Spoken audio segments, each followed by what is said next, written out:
What's going on, family? Welcome back to Israel's Movie Reviews, and we're going to be discussing Jeepers Creepers Reborn. Now, this is a movie I was looking forward to for a very, very long time.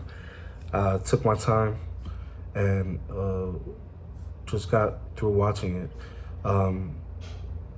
I feel like it's not as terrible as a lot of the reviews were giving it. It is a bad film, but it's really not as bad as one would think.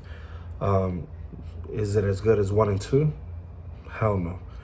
But it does have a lot of bad, and that does have some good. Jeepers Creepers Reborn is definitely a very flawed film. We start off by saying that, but it's not as badly mentioned as its score and the buzz surrounding it suggests so, right?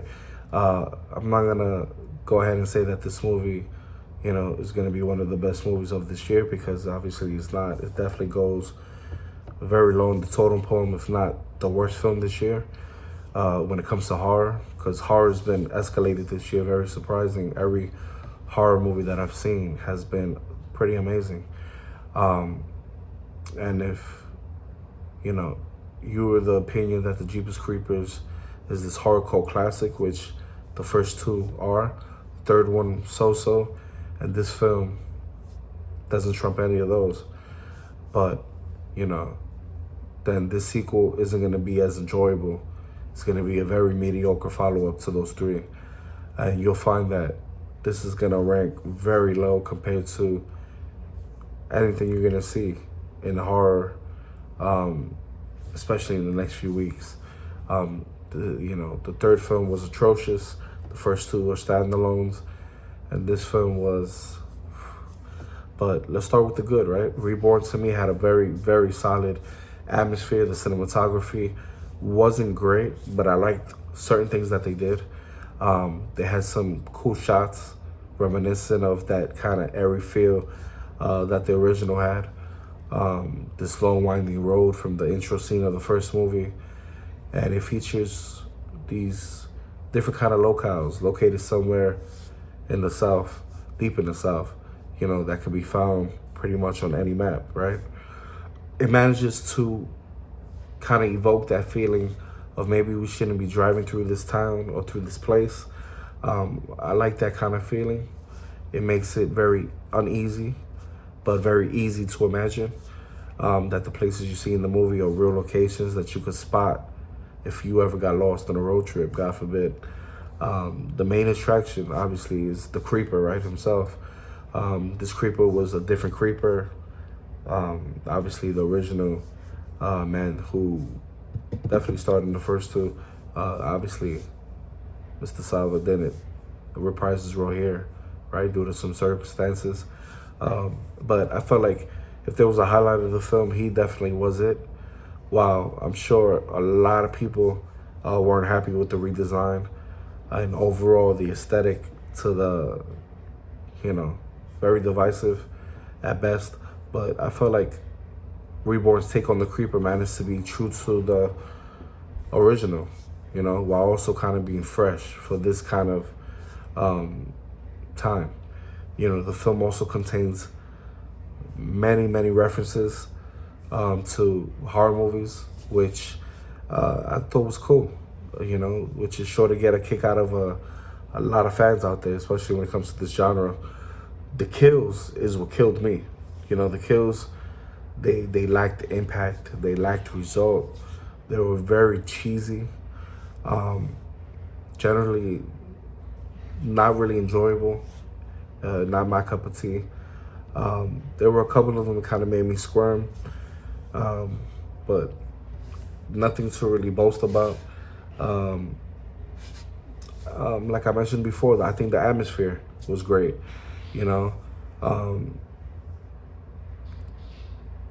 The CGI was horrible. This movie consists of a lot of bad green screens that I didn't like personally. It was hard to ignore, And usually when it comes to backgrounds and stuff like that, I tend to kind of ignore it and overpass it. But it was very glaring. You know, there was this one pivotal point in the film that it was kind of impossible for me to overlook because it's so staggering. It was right there. And I usually don't have trouble, you know, with things like that. But, you know, it was very, very suspending my belief, you know what I mean? When I watch horror, I don't want to be in disbelief. I want to be in awe.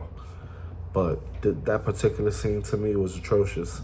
You know, I hope in the future they can fix that with some post-production, and even if we get a DVD or released on any kind of streaming service or even Blu-ray, for them to edit that and fix that. I'm gonna go ahead and skip over, man. There's not much to talk about when it comes to this film. It was horrible and mediocre at best. You know, the plot is nonsensical.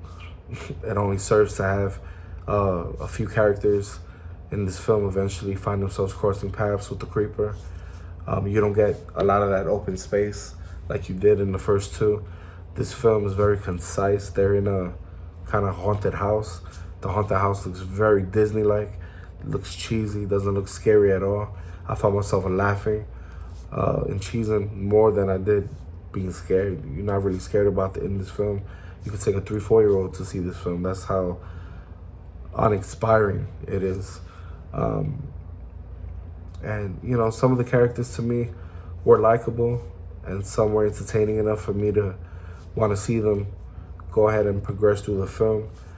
Namely the main couple. At times you do kind of get tired of them. Especially the dialogue in this film is fucking horrible. Though, you know, you need side characters, right? In a film like this, because you need that carnage candy, you need these murders. And you only get about 4 murders in this film. Yeah.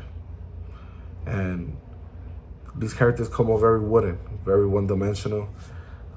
What you expect from a horror film, right? Overall, I'm happy I got to see the film and form my own opinion about it because, you know, after watching the film and seeing what a lot of people were talking about and reviewing, you know, I wanted to see for myself. And I'm just happy this movie's getting a limited release because it shouldn't be in the theaters. This movie is definitely a B-C movie. I recommend anyone to wait till it gets to streaming services. Please don't go to the movies and waste your hard-earned money. Keep an open mind, listen to me, listen to these other reviewers, and don't go into this movie expecting a classic because you are gonna be drastically disappointed. So keep an open mind, wait, you know. This movie to me was 2 out of 10. I think it was one of the lowest rating films I've given on my channel to date. So wait, don't check this out in the theaters, guys. Save your money. And I would never really say that about a film. I was contemplating giving this movie a review. But definitely, if you like this video, hit that like button, hit that notification bell, and please subscribe. I look forward to seeing you and hearing from you on the next one. Till the next one. Peace.